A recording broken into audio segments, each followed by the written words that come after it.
How much of this do you think it's coronavirus and whatever's going on with U.S. and China? How much of this do you think is China saying, you know what, screw you, U.S. You're playing this hardball with me. I'm going to come and bully you in a whole different way that you won't even pay attention to it.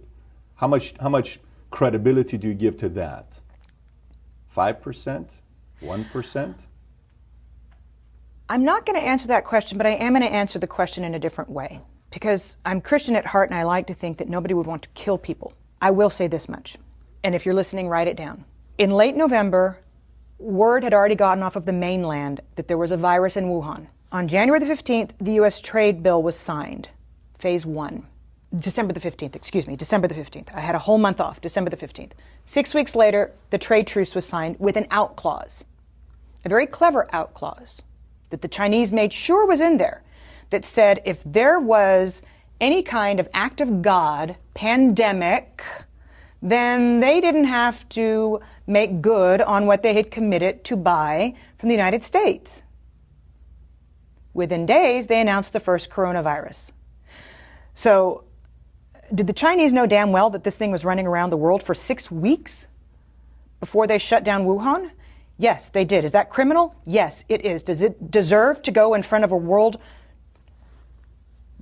tribunal? Yes, it does.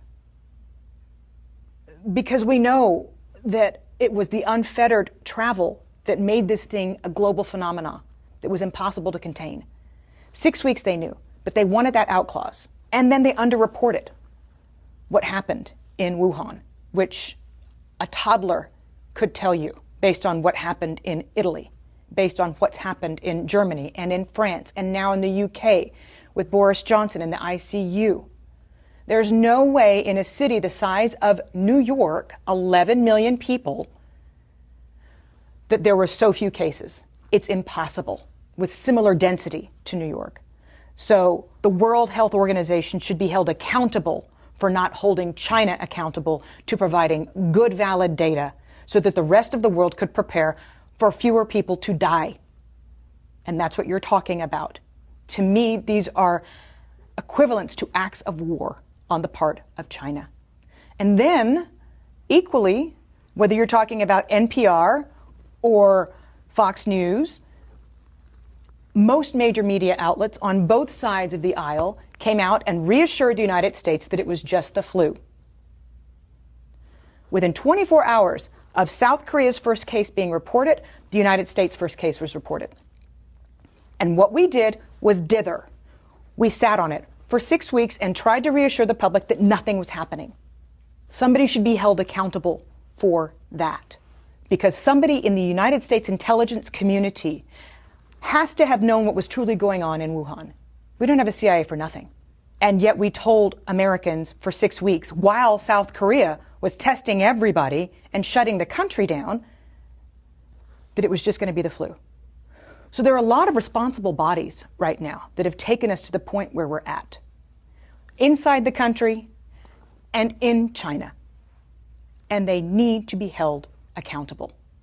So you don't even have to get on the discussion as to whether or not this was a manufactured virus and set upon the world. You don't even have to go that far.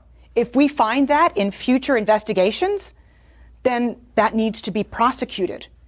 But if we just ascertain what is known and a known hushed up secret that the Chinese knew for 6 weeks about the virus before saying anything on the global stage to get a trade deal signed, somebody needs to look into that.